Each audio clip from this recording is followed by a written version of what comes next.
Polishing metals. Over time, silver and copper alloy objects can begin to exhibit tarnish. This happens due to an oxidation reaction between the metal and non-metal ions, such as oxygen, carbon dioxide, and sulfur dioxide in the surrounding atmosphere, producing metal oxides and metal sulfides on the metallic surface.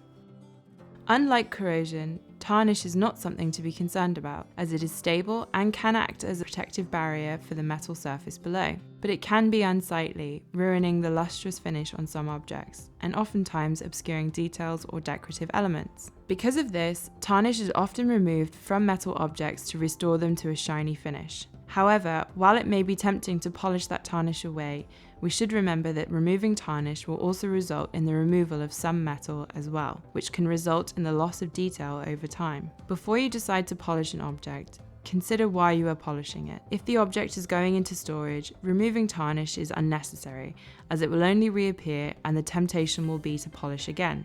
If an object is going on display, it may be appropriate to polish so that details and decorative elements can be more easily seen. However, even if destined for display, not all objects are suitable for polishing. Before you begin, carefully examine your object and consider the following things. Is your object plated? Check for hallmarks or stamps that may be able to tell you whether an object is solid silver or brass, or if it has been plated. Plated objects should not be polished. Check also for gilded surfaces or inlaid decorations, as these could be irreversibly damaged by any form of polishing. Any embossed or engraved details should also be examined, as over-polishing in the past may have already worn away some details.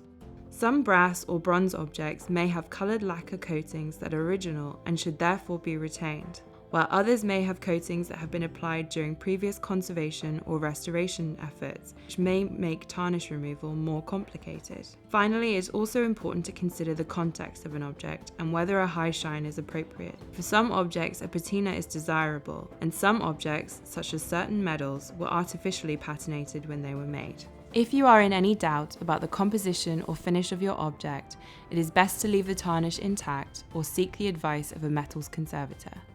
Additionally, only objects that are stable and free of corrosion should be polished. There are several harsh materials and chemicals that should be avoided when polishing metals, as they can result in overcleaning and cause irreparable damage to the metallic surface.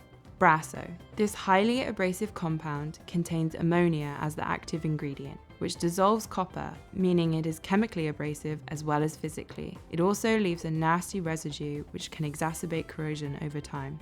Jeweler's rouge polishing powder and jeweler's cloths should also be avoided, as they are also highly abrasive. Many home remedies, such as using aluminium foil or Coca-Cola, should also be avoided, as these are far too aggressive for objects in your collection. Additionally, many other commercial polishing compounds should be avoided, as they often contain ammonia as well, which can dissolve the copper in both copper alloys and in sterling silver. Some of these commercial manufacturers oftentimes change the content of polishes without informing the consumer, so the levels of abrasion can vary. In this video, we will show you which products can be safely used and demonstrate how to use them on objects in your collection. Health and safety. Some of the materials we will be demonstrating do contain solvents. Always ensure that you work in a well-ventilated area and that the appropriate material safety data sheets are available and have been read and understood by everyone prior to undertaking the task. Silver. Before you do anything else, it is important to always wear clean nitrile gloves when handling metal objects, as the oils on our hands can cause irreparable damage to the metal surface. When removing tarnish from silver, it is best to begin with the least interventive method and work your way up. Start with silver cloth. These are soft polishing cloths that have been impregnated with a small amount of fine polishing compound. They are much more gentle than polishing pastes and creams because they contain much lower concentrations of abrasive. Because of their mild abrasiveness, silver cloths are best used for large, undecorated areas of silver with a light tarnish.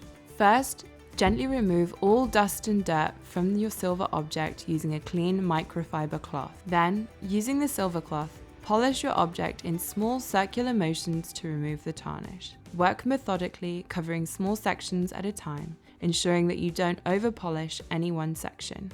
If you find that the silver cloth does not sufficiently reduce the tarnish, or if there are more decorative areas on your object, move on to Goddard's silver polish. Goddard's is one of the most used silver polishes in heritage institutions in the UK, as it is much less aggressive than many commercial silver polishes and contains chemicals that will protect your silver against tarnish reappearing. To polish an object using Goddard's silver polish, you will need clean nitrile gloves, a padded work surface lined with acid-free tissue, a bottle of Goddard's silver polish, cotton wool, bamboo skewers, and a swab container.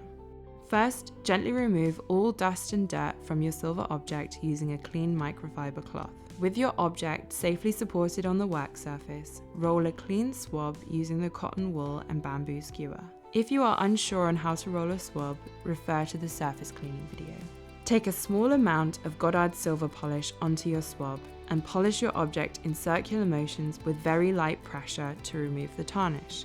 Work methodically, covering small sections at a time, ensuring that you don't over-polish any one section. Replace your swab as soon as it becomes soiled and repeat the steps above. When you have finished, buff clean to remove any residual polish with a clean cloth. You can use a damp cloth or damp cotton swabs to remove any residue once you have finished polishing. This is particularly helpful for removing polish residue that may have collected in decorative areas. But do so gently, as you may risk over-polishing by moving the polishing compound further over the surface. Be sure to dry the object thoroughly and do not use water on any object with crevices or hollows where it may get trapped, as you may not be able to thoroughly dry it, which can lead to more serious issues.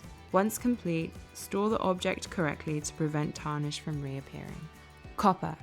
Prelim metal surface cleaner is widely used by conservators and restorers in the care of copper alloys. It is made up of a blend of silica chalks in a water and white spirit emulsion and allows for a very gentle removal of tarnish from most copper alloy surfaces. To use prelim, you will need clean nitrile gloves, a padded work surface lined with acid-free tissue, prelim, cotton wool, bamboo skewers, and a swab container. First, ensure that there is no dust or dirt on your object by wiping with a clean microfiber cloth. Now, roll a clean swab using the cotton wool and bamboo skewer. If you are unsure on how to roll a swab, refer to the surface cleaning video. Take a small amount of prelim onto your swab and polish your object in circular motions with very light pressure to remove the tarnish. Work methodically, covering small sections at a time, ensuring that you don't over-polish any one section. Replace your swab as soon as it becomes soiled and repeat the steps above. When you have finished, buff clean to remove any residual polish with a clean cloth. Once complete, store the object correctly to prevent tarnish from reappearing. If using prelim on your object does not reduce the tarnish, seek the advice of a professional metals conservator before trying anything more aggressive. There are certain measures you can take to halt the reappearance of tarnish and protect your objects. Always wear clean gloves, either cotton or nitrile, when handling metal objects, as the salts and oils on our hands can lead to irreversible damage and corrosion or tarnish patterns on the metal surface. Avoid storing or displaying silver with protein-based objects or materials, as these contain sulfur compounds which will initiate the tarnishing process.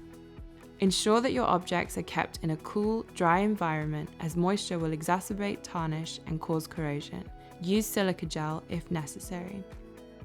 Ensure that objects are displayed using appropriate conservation-grade materials, as some materials can off-gas chemicals that also initiate the tarnishing process. Regularly remove dust and soiling from objects on open display, as this can attract moisture, which will again initiate tarnishing and corrosion. For particularly important silver objects, you can wrap them in Pacific silver cloth before placing into bags. These cloths are impregnated with small silver particles, which will react with any tarnish-inducing compounds before they can reach your object.